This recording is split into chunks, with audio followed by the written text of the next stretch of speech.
Moin Leute, was geht ab? Apo hier. Heute habe ich ein besonderes Video für euch.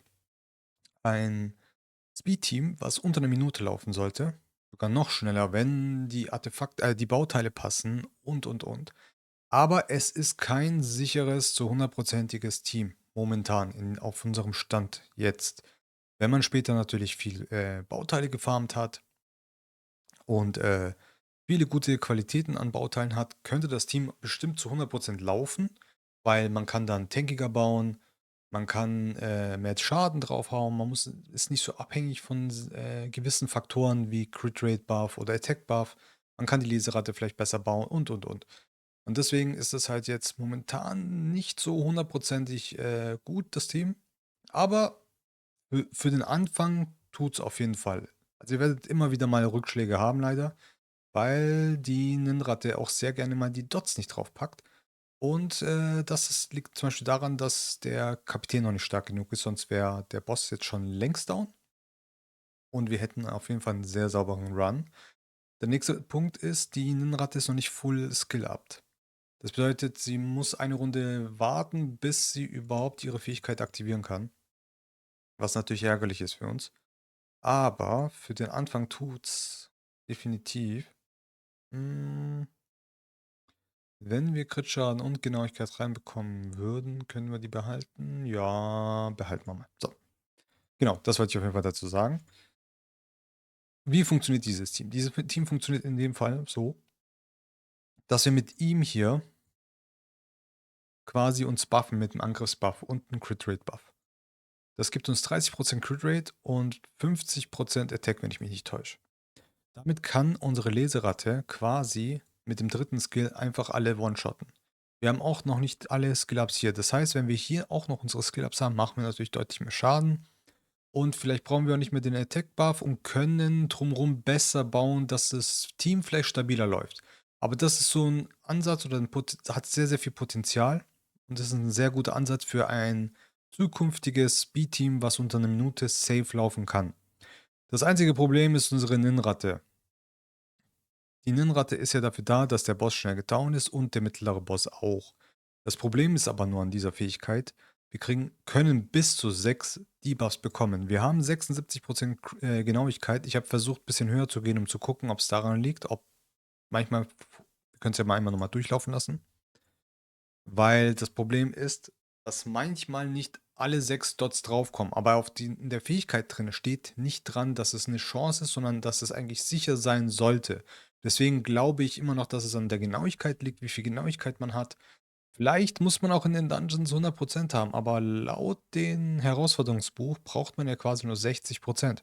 Ich habe aber noch nirgendwo gesehen, was die Anforderungen quasi wären für eine hundertprozentige Chance auf Debuffs oder ob es da eine Möglichkeit gibt, dass er immer resisten könnte, rein theoretisch. Das wäre halt noch wichtig zu wissen. Aber da werde ich mich noch ein bisschen genauer darum kümmern und informieren. Aber an sich seht ihr, also momentan sieht es nicht schlecht aus. Da sind wieder die 6 Buffs drauf, sehr schön, kann man nichts meckern.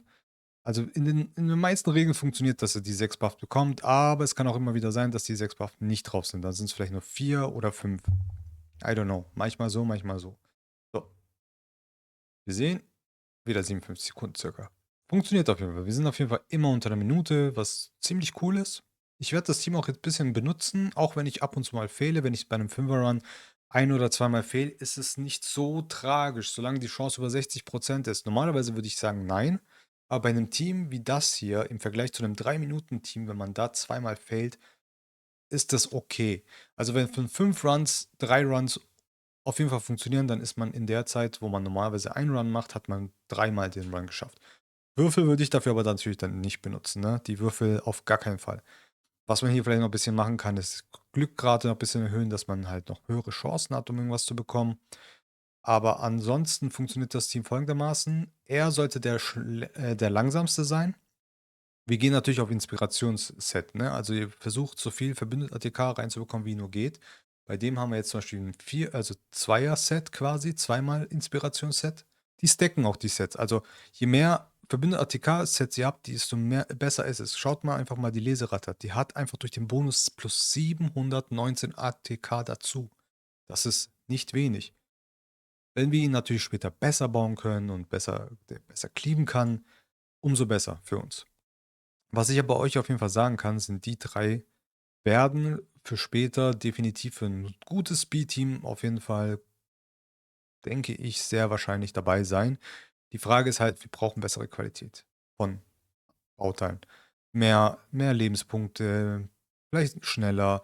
Crit Damage sollte vielleicht noch besser sein. Vielleicht liegt es auch daran, dass die Dots nicht so schnell nicht so viel Schaden machen. Normalerweise steht auch hier drin, Schaden ist gleich Angriff mal 300%. Die Frage ist, sind die Schaden pro Runden damit gemeint oder nur die Bomben? Das weiß ich halt nicht. Es steht halt nicht quasi zu 100% drin, was genau mit diesem Schaden mal 300% heißt. Es kann auch nur das hier sein, greife alle Feinde an. Und das mit dem Schaden pro Runde gar nichts mit drin ist. Dann müssten wir gucken, dass wir vielleicht die Ninrate noch ein bisschen stärker machen, dass sie mehr Schaden macht, dass der Boss schneller down geht. Werde ich noch gucken. Ich werde noch ein bisschen rumexperimentieren und ähm, euch dann Bescheid geben. Genau. Ameisenkanone, der schnellste von allen. Ist egal, wie viel Speed. Da habe ich ja auch gar nicht auf die Speed geguckt. Hauptsache schnell. Versucht auch natürlich mit diesem verbündeten ATK komplett Set zu auszustatten quasi. Skill-Ups sind jetzt hier eher semi-gut, würde ich sagen, für den momentanen Run. Dann natürlich Leseratte, da habe ich, glaube ich, ein Set drin, ja. Aber da bin ich auch komplett auf Flat-Set, obwohl nee, hier habe ich ein Crit-Rate-Set, aber 2 zumindest habe ich irgendwas reingepackt. Da solltet ihr gucken, dass ihr zumindest auf 55% Crit-Rate kommt, weil ihr müsst überlegen, 15% bekommt ihr durch den Attributsvorteil und 30% kriegt ihr ja noch durch die Ameise. Aber die Ameise könnt ihr natürlich auch auswechseln. Wenn ihr genug Schaden macht, könnt ihr auch ihn nehmen, weil er hat auch einen 30% Crit erhöhen, aber halt kein Attack erhöhen.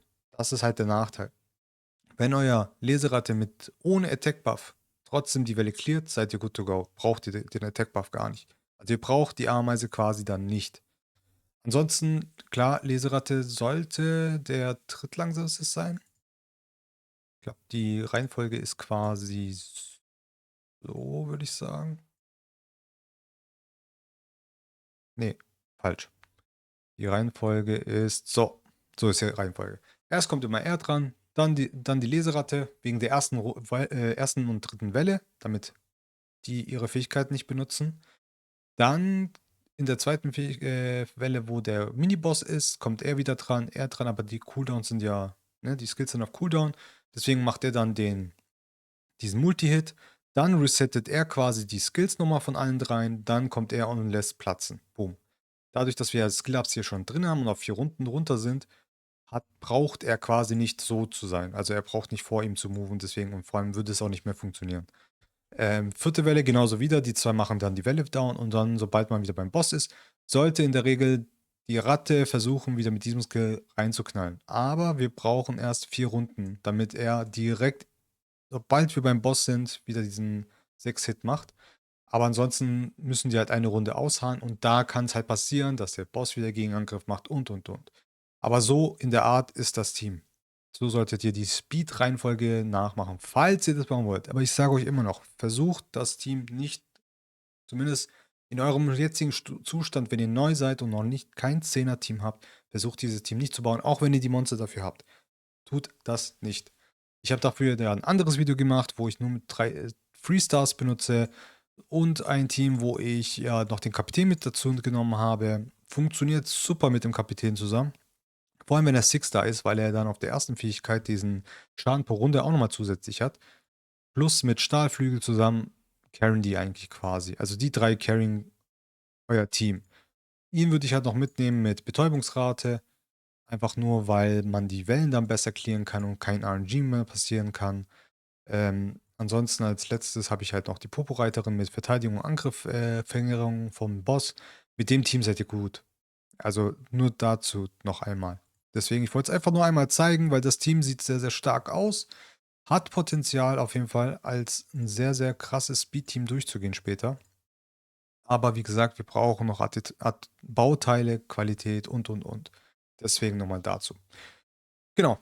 Das war es eigentlich schon. Ich wollte es euch einmal zeigen und erklären, wie das Team funktioniert. euch den Tipp geben, ist vielleicht nicht zu bauen, wenn ihr die Möglichkeit auch nicht habt. Wenn ihr ein Team habt und jetzt lauft 10 und habt die Qualitäten am Bauteil, dann könnt ihr es bauen, wenn ihr Forsters habt. Zumindest die 3 würde ich auf jeden Fall in meinem Kernteam definitiv einbauen. So, falls euch gefallen hat, würde ich mich über einen Daumen hoch freuen. Über ein Abo würde ich mich immer freuen und wir sehen uns dann im nächsten Video. Bis dann. Peace.